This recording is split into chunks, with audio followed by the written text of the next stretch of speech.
Welcome,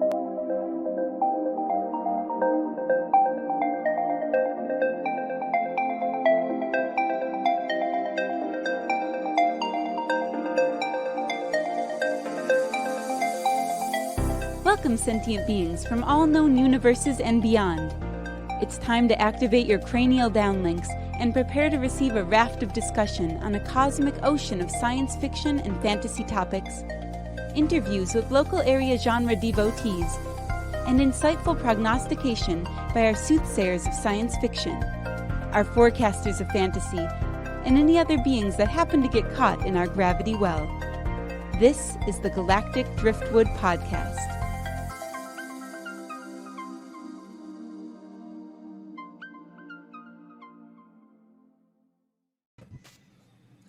Hello, and welcome to this episode of the Galactic Driftwood Podcast. I'm Bill. I'm Linda. I'm Seth. And I'm Chris. And Seth has wound up like an 8-day clock for some reason today. Probably because he attended his first con in however long, Seth? Oh, man, over 2 years. So that was this past weekend down in Lincoln, Nebraska. Yep. ConStellation, right? ConStellation, yes. So do you want to tell us a little bit about that? Sounds like a good time. Well, this was Constellation 11. I mean, it would have been Constellation 13, but some people just can't wear masks. So I'm not saying I'm holding a grudge. Right. I am saying that I picked up something that I might use on them in the future. You're talking like Superman, right? Because he doesn't wear a mask. No, I'm not talking like that. Responsible superheroes wear a goddamn mask. So Superman's an irresponsible superhero? Yes, he is right now. I'm God pretty only knows sure what talking. God only knows what sort of awful hybrid variant that the coronavirus would turn into if he got infected. Right. Tell us all. I can see that. He needs to stay up on the watchtower and quarantine until Fair he's enough. willing to wear a mask. All right. Well, why don't you tell us about Constellation? What's so exciting about it? Well, And is it a full weekend con? And yeah, full weekend con. what the I've been deets inquiring going. minds need to know. I've been going to Constellation since its very first year. 13 years ago now. Brandon Sanderson was their author guest of honor the first year.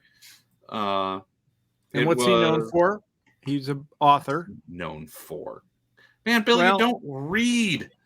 No, I know, but I'm for our listeners that may not be familiar. That I guess that's fair. He is the author guest of honor. He is maybe my favorite author. I guess I kind of have a love-hate relationship with him now because he writes just so much good stuff, and I can't write a full book in a year. He writes 5 books in a year, and he just had a Kickstarter where he was like, I'm sorry, guys. I wasn't spending all my time working on this project over the course of the pandemic. Instead, I was writing this book and this book and this book and this book because when I'm stressed, I write. And I'm like, oh, when I'm stressed, I drink. Well, what's your favorite book of his? Oh, man. My absolute favorite book of his? Yeah, or what would you recommend listeners if they want to get introduced to Brandon Sanderson? What book would you recommend they start with? I recommend they start with Mistborn. That's where I started. It's probably one of his most famous series. He's still kind of writing books in that world, but the series of Mistborn itself is divided into arcs. So you've and got, is that Misborn? Yes. Okay. So the the series of Mistborn is divided into arcs, and right now he's kind of finishing up the second arc. The first arc is kind of the mythological age of the world. But I mean, it's well written and covers the full, like, it's, I believe, 3 books. Mistborn, the Hero of Ages, or Mistborn, The Well of Ascension, and Hero of Ages covers the first main arc that you might be interested in. The second arc, the Wax and Wane arc, is kind of a steampunk arc where it takes the magic system of the first one and introduces steampunk technology and kind of shifts the magic system a little bit. And that's what Brandon Sanderson is really known for, is creating really awesome, really cool and original magic systems. It's not just like, oh, he reached out his hand and fire burst forth. He does. So the magic in Mistborn is all based around metals, and certain people can imbibe or eat certain metals and burn them within themselves to create an effect. So copper mines can consume some flakes of copper, and then they can influence the emotions of certain people. There's coin shots who can use steel to basically repel metal away from them. And then there's another type who can pull metal toward them by burning an alloy of that. And it's all based in metallurgy and opposites. So for every metal, there's an opposite for that metal. Then Mistborn, any one person can only use one of the powers, though, except for Mistborn, who can use all of them. Hence the first book, Mistborn. Oh. So kind of like The Last Airbender? Kind of. Where you have all the different elements. Yeah, except there could be more than one Mistborn. Yeah. All right. So he was at the first Constellation you went to? Yep. And what was so great is that it was a small convention, so I actually got quite a bit of time to just sit down and talk with him one-on-one, and that really kind of reignited my writing after college. After I was done with college, I let it go for quite a while, and just like sitting down and talking with an author whose work I'd been reading voraciously for a couple of years at that point was amazing. And Constellation has kind of kept that. It's still about the same size. It's a fairly small con, but that doesn't hurt it. In fact, I think it just like makes it a little bit better. It's very panel focused con. They'll have usually about 3 main guests a year: an artist guest of honor, an author guest of honor, and a fan guest of honor, which is usually somebody who's has been really involved with the con or with just like fandom in the area in general that a lot of people know. But since it keeps that small, they aren't really trying to become a much bigger con. They're really interested in just like kind of maintaining what they have. And this year, that was reflected in this year, and that we're coming back. And this year's theme was Fandom is Family. And that is really what, for me, the main draw of this con is that you recognize a lot of the people who you see there every year. And you're like, oh, man, I haven't seen you in 2 years. It's so good to see you again. Right. And it's a lot more personal interaction based than just like going and waiting in a line or being in a panel with 200 other people where you're not gonna interact with anyone. A lot of the panels really feature interaction with the guests or with the panelists. One of the biggest draws every year is the charity auction. The charity auction at Constellation is amazing and fun. they've got a really good guy who has been doing the charity auctions almost since I think the beginning. There's ongoing grudges that happen during the auction. Anime Nebraska sends a contingent every year to drive up the bids and just kind of clown it up a little bit. Huh. This year there weren't quite as many people. Like, this year was a smaller year, obviously, because some people aren't able to come because they don't feel safe yet. Sadly, we lost some people over the last 2 years, and that was one of the things that we were taught was kind of featured this year, is that we kind of had some remembrance for the people we lost. Sure. But aside from that, it's a fantastic con. It's small, it's friendly. How much does it cost to go? And it's all 3 days of the weekend, or? Yep. Pre-registration is $30. I think it might be already be open for pre-registration. For next year? Yep. At the door, it is $50 for the whole weekend.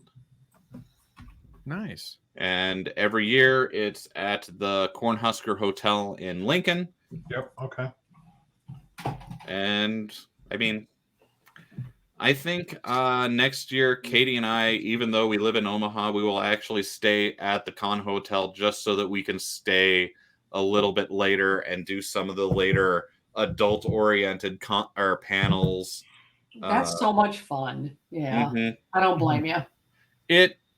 It really has been too long since, like, Katie and I don't go on a whole lot of trips.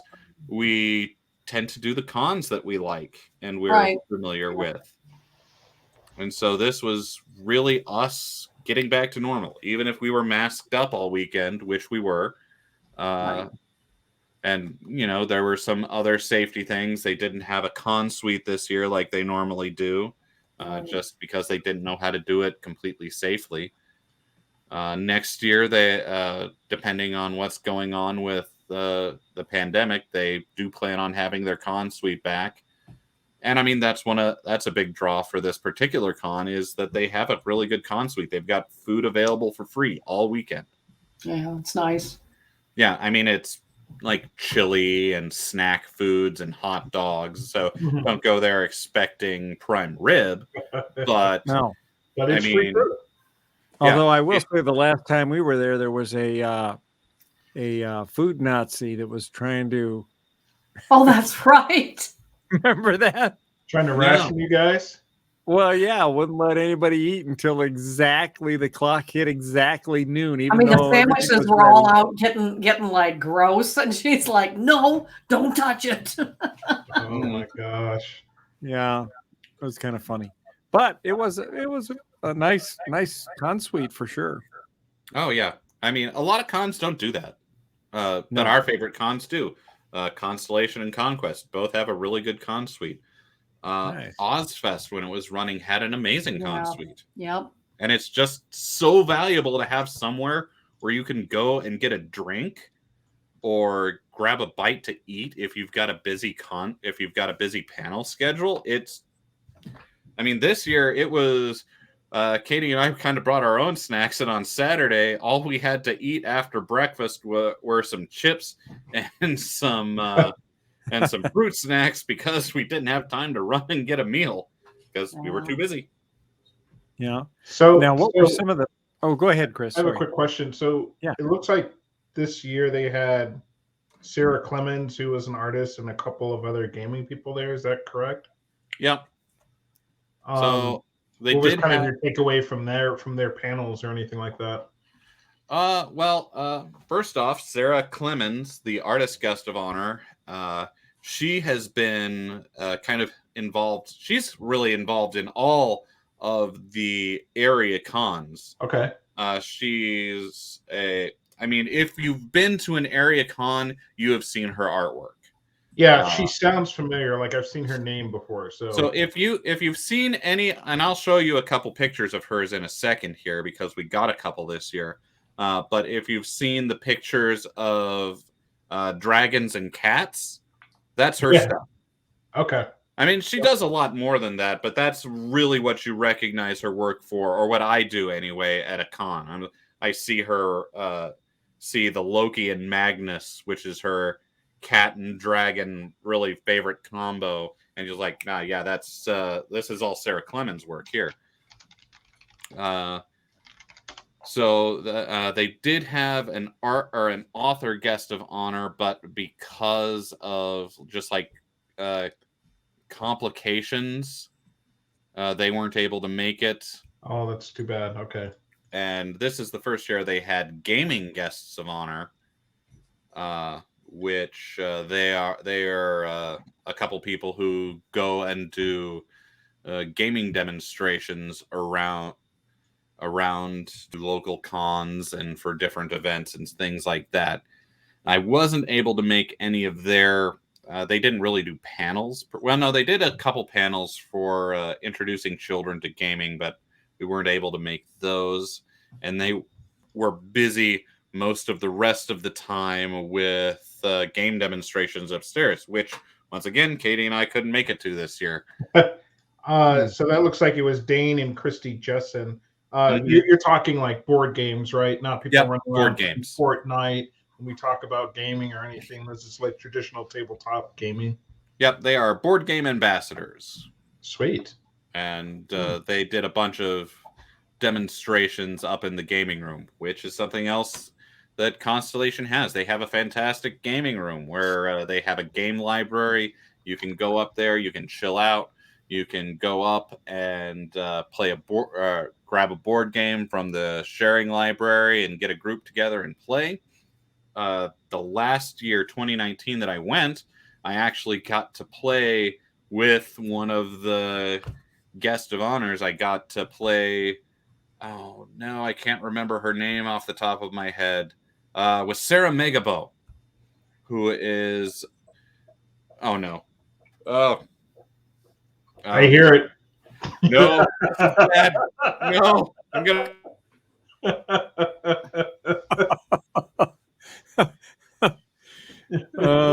Seth's having some issues with his cats, I take it. Yeah, just a little bit. It's all good. It's all good. I knew it as soon as I heard it. That Stuff happens. Well, that's going to be one of the downsides of recording live today, is that one of my cats just threw up in the background. So came in here and wanted me to know. Right. Don't worry, just a hairball. Puke happens. Oh my gosh. Sorry that happened while I was telling my story about Sarah Megabo, who is who's an agent who I then got to submit one of my books to. Oh, okay. Nice. Good deal. That's pretty sweet. It was just awesome to now we just every now and again we'll talk about playing Terraforming Mars on Twitter. So it was a fantastic opportunity to meet somebody who I now have kind of that connection with. Good. That's sweet. And oh man, I cannot. Julie, oh God, I cannot. She's got. She another author? Yes. Her name is spelled Czerneda. Julie. Man, I just feel so bad for mispronouncing it. Yeah. But she is a really well-known sci-fi and fantasy author. Really big for like the size of ConStellation. And her panels were amazing because she's written so many books and so many very successful books. So she has. So what were her panels on? Were they about how to become a writer, or were they about where she gets her inspiration for her books? Or covers all of that. Like, okay, due to the smaller size of the panels, there was a lot of Q&A. So us aspiring authors or unpublished authors, you can ask her questions like, how do you get an agent? How did you and Sarah Megabo meet? And like, it was just very valuable for like their writing track when they have an author guest of honor is second only to Ozfest or Conquest. Some of the best. Huh. Nice. Very cool. Now, you actually won a prize or something when you were up there, didn't you? Oh, not a prize. Well, I did want a prize because they have drawings all weekend. And if they just like will draw badge numbers all weekend and give out prizes. So if you go to ConStellation, keep an eye on the board at the registration desk and then show up to the closing ceremonies, because that's when they give out all the prizes that the people who weren't paying attention didn't get. Katie got a $30 gift certificate to Misty's, and nice. I got a free ticket to Marcus Theaters. Nice. Nice. But the bigger thing was the art auction and the charity auction on Saturday night, which, as I said, is an experience in and of itself. Even if you're not going to bid, it's a whole lot of fun. But this is what I want. Nice. So this is a steampunk style master sword. That is pretty sweet. And that is pretty awesome looking. It continues my semi-tradition of coming out of ConStellation with at least one sword, which has happened now multiple times. And I just after the charity auction, I turned to Katie and I was like, "Man, I seem to get a lot of swords at ConStellation."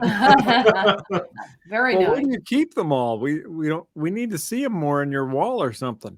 Well, one sword I won at the first ConStellation I ever went to, and it has since kind of come undone. It is no longer a sword in my house. The other sword that I've won is by my bed for security reasons. This sword will be displayed in the office, though. It is good. Very shiny. Doesn't have a sharp blade, so I'm not going to be cutting down zombies with it. But I mean, if I wanted to smack someone with it, I'd go Rurouni Kenshin on him. It'll hurt. Chris knows what I'm talking about. Yes, I do. But aside from that, we have I guess this is the swag reveal now. Yes. Yeah. So, wow. My other really good get from this convention was my very own holocron cube from Star Wars, complete with color change effect. It's big. So now, how does the color change on that? Do you get to select it, or does it just rotate? Yep, I can select it. I've got a little remote, so if I want it to be red, I can change it to red, green, blue. Oh, nice. A bunch of different colors in between. But I just like the fade effect because since it's an LED, this thing's been running since I got it, so I'm probably not going to have to change the batteries too often. Does it make sound too, or just light? Just light. It's just pretty. We got there a little bit early on Friday, and the seller only had one of those. Ooh. I was like, yeah, that one's mine. That's mine right now. No one else gets that. How much was it? $30. That's not bad. I know, it was a steal. It would have been gone in a second. Yeah. You're right. I mean, that's another great thing about this con is that they have a pretty good dealer's room. It was a little bit smaller this year, fewer vendors, but first con back after the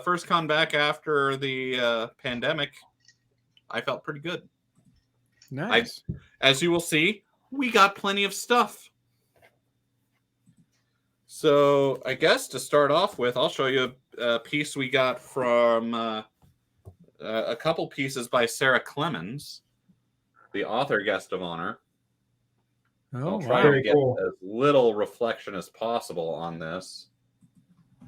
So that's pretty cool. she does some really, really good dragons and landscapes and dragons in landscapes, often with cats, which is another win for us. Right. Here's another really pretty one. Oh, yeah. Very cool. Here's a nice one that I feel like Gina would appreciate. Oh, yeah, she would love that. Very cool. Cat with some candles. And then I found an author in the dealer's room who we saw at Grand Con, picked up the second of her books. Nice. She does a webcomic called Chimera Heart. And her name is Sophia Schroeder. Okay. So if you want to look up a webcomic, this has some really fun and cheerful art, which I need a little bit of cheer in my life right now. And I also picked up a print from her of Miles Morales. Oh, look at the colors on this. That's fantastic. Nice. And then one of the fun gets we got at the art charity auction. This is a piece by Patrick Kennedy, who's also another artist fixture at several of the cons we like to go to. He does absolutely gorgeous painted landscapes and sci-fi fantasy landscapes, often Dune. He has some really nice Dune pieces that I want one of the originals of so badly. Now, is this that one that you're holding there? Is that from anything in particular or just something you came up with? I believe, let's see. This is Avelar, Citadel of Kurth, 20 of 25. Wow. All right. What's that artist's name again? Patrick Kennedy. Okay. Like if you go to Conquest or Conquest later on this year, Memorial Day weekend, or go to ConStellation next year, then you will definitely see some of Patrick Kennedy's work. And Conquest is in Kansas City, right? Yes, it is. Yeah. And you, like me, will really like it. Yeah. So the fun story on that one is that like every year there's some sort of shenanigans that goes on at the dealer's auction. And this year it was the bid of $69. For anything. 69. Oh. Like if you could be the one who got to shout out $69. Oh boy. That was the one that I got to bid $69 on, and I was surprised as heck that it went through and I won. That's nice. Awesome. That is pretty sweet. All right. Well, any last thoughts on ConStellation before we wrap it up for today? Yeah, I did a panel this year. Oh, wow. Oh, what'd you do it on? I did intro to 3D printing. Nice. Oh, very cool. And was that pretty popular? No. I got 2 people in there. Partly because I noticed that, like, when we got there, I noticed that there were a lot of holes in the schedule.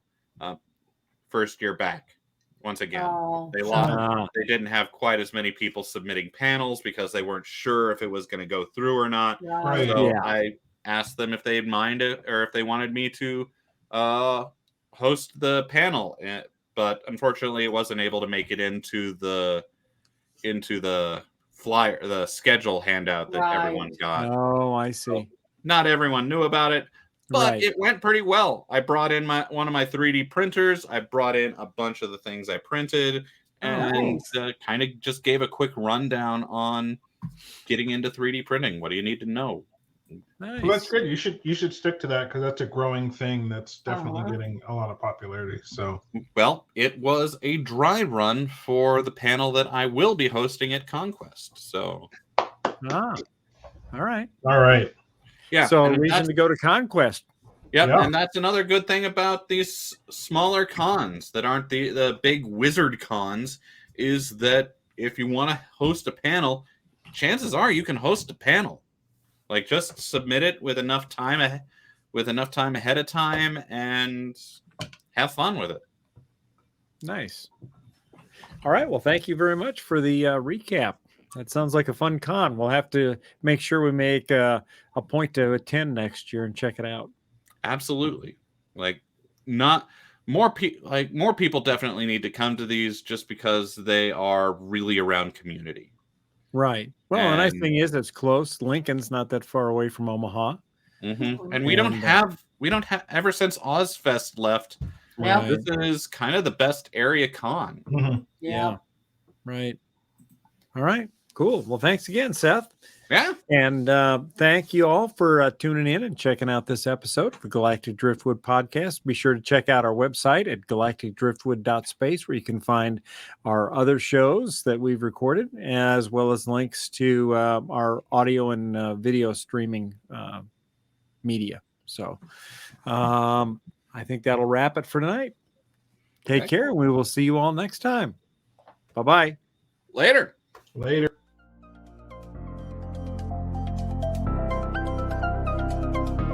Thanks for listening to this episode of the Galactic Driftwood podcast. For more information and past episodes, please visit our website at galacticdriftwood.space or subscribe to us on YouTube. And now, please deactivate your cranial downlinks, collect your towels, and be sure to watch your step as you exit our gravity well.